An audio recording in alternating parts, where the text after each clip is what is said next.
Baik, yang pertama kita masuk ke Play Store. Nah, kemudian eh, kita cari ya, kalau misalkan teman-teman belum ketemu Google Classroom. Nah, kita cari ini, kemudian kita install Google Classroom-nya. Size-nya cukup kecil karena hanya 11,94 MB ya. Ini ya aplikasi tidak terlalu besar sebenarnya, tapi fungsinya sangat luar biasa sekali. Nah, setelah selesai kita install, kemudian kita buka aplikasinya. Nah, nanti seperti ini, teman-teman tinggal ikuti instruksinya. Kemudian di sini teman-teman diharapkan login dengan Google account-nya ya. Misalkan saya di sini akan login. Oke, nah ini sudah ada di halaman halaman awal di mana kita ada di aplikasi Google Classroom ini. Kemudian untuk membuat kelas, untuk Bapak Ibu teman-teman yang ingin membuat kelas, itu bisa klik ini ya, di tanda plus sebelah pojok kanan atas itu ada tanda plus, tinggal kita klik, kemudian kita create class. Nah, kemudian ini using classroom in school, university with student, nah bla bla bla bla. Nah, ini tinggal dicentang aja. Kalau misalkan teman-teman mau baca detail silahkan dibaca, tapi intinya ini suruh dicentang. Kemudian klik continue. Kemudian ini kelas name atau nama kelas, misalkan kita masukkan 11 MIPA 1 ya. Oke, kemudian kita ke bawah, sectionnya itu bisa diisi, misalkan kita isi pelajaran aja ya, section pelajaran seni musik, seni budaya, seni musik. Kemudian roomnya kita isi boleh 11 MIPA 1, 11 MIPA 1. Kemudian subjeknya bisa kita isi sesuai dengan bab yang akan kita masukkan di sini. Misalkan saya di sini isi bab 7 ya. Oke, setelah semuanya terisi, klik centang, kemudian klik create di sini. Nah, kita tunggu sampai kelas kita itu jadi. Nah, ini sudah jadi kelasnya, dan ini masih kosong ya, masih kosong karena setiap siswa atau peserta didik yang nanti bisa masuk ke kelas kita adalah siswa yang mempunyai kode aksesnya. Kode aksesnya itu ada di sini.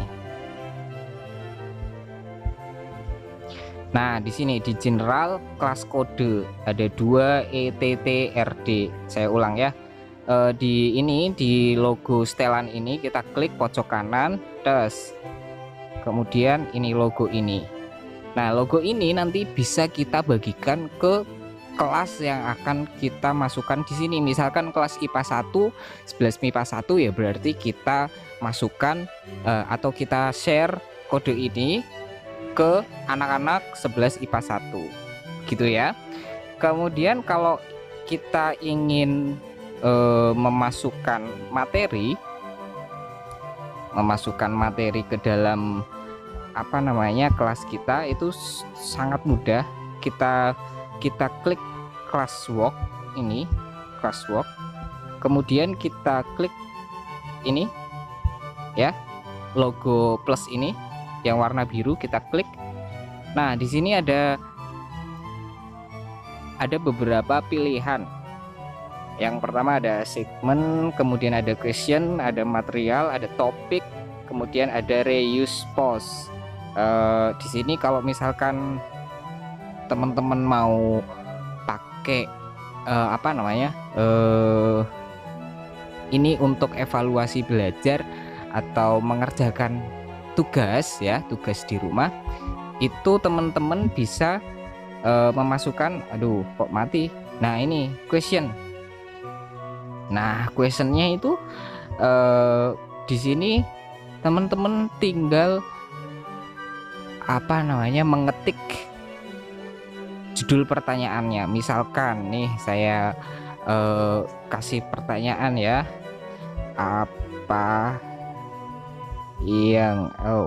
apa yang sebut dan jelaskan alat musik melodis. Begini, misalkan ini, kemudian instruction optional, ini boleh diisi boleh tidak. Misalkan diisi sebutkan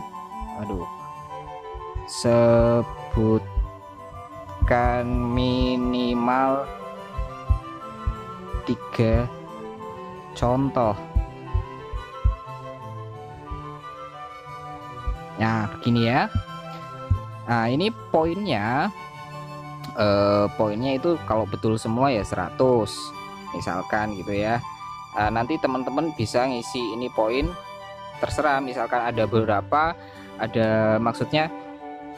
soal, kemudian bobot soal ini poinnya berapa, misalkan per soal bobotnya 20 gitu, itu ya tinggal diganti. Kemudian ini yang di bawah optional ya. Kalau ini itu adalah terakhir kapan harus diisi, misalkan ini tanggal 16 gitu ya, 16. Kemudian jamnya itu juga kita bisa kasih, misalkan terakhir jam 10 ya, jam 10 tet. Raiso nambah. Nah udah, setelah sudah di sini kalau misalkan Bapak Ibu itu perlu tambahan gambar, itu tinggal klik ini foto attachment ini yang di sebelah kanan paling kiri ya. Kalau tidak, itu tinggal klik ini yang tengah pojok kanan yang tengah, tes. Nah kita tunggu soal kita. Nah soalnya sudah masuk di sini. Kita buka student answer, belum ada karena belum ada murid yang masuk di kelas saya ini. Nah biar ada, yaitu tadi kita balik ke stream, kemudian ke pojok kanan ini, kemudian ini kode referralnya, general kode, kelas kode ini yang angka 2 ETTRD6 itu kita bagi ke murid kita yang akan kita masukkan ke kelas ini ya. Nah nanti kalau misalkan jumlah siswanya ada 36, nah di sini akan muncul Bapak Ibu, people di sini student itu akan muncul ada berapa yang sudah login ke kelas kita. Jadi monitoringnya juga sangat mudah dan itu sangat detail sekali ya. Itu sangat detail. Jadi Bapak Ibu bisa memanfaatkan ini. Nah kalau misalkan mau menambah admin gurunya, misalkan saya ingin menambah guru yang lain untuk membantu mengoreksi, itu tinggal pencet ini teacher, add teacher. Nah ini tinggal masukkan emailnya guru yang akan kita ajak untuk bergabung di sini. Begitu. Nah syarat yang utama adalah siswa peserta didik juga harus menginstal Google Classroom, atau siswa itu peserta didik kita arahkan untuk login Google Classroom via web ya. Di situ ada. Nah nanti tinggal dimasukkan kodenya tadi, ini kode ini ya. Nah begitu, kira-kira begitu tutorial untuk menggunakan Google Classroom. Di tutorial selanjutnya saya akan membuat bagaimana caranya siswa peserta didik itu login ke Google Classroom. Oke, semoga bermanfaat. Terima kasih, selamat sore dan salam budaya.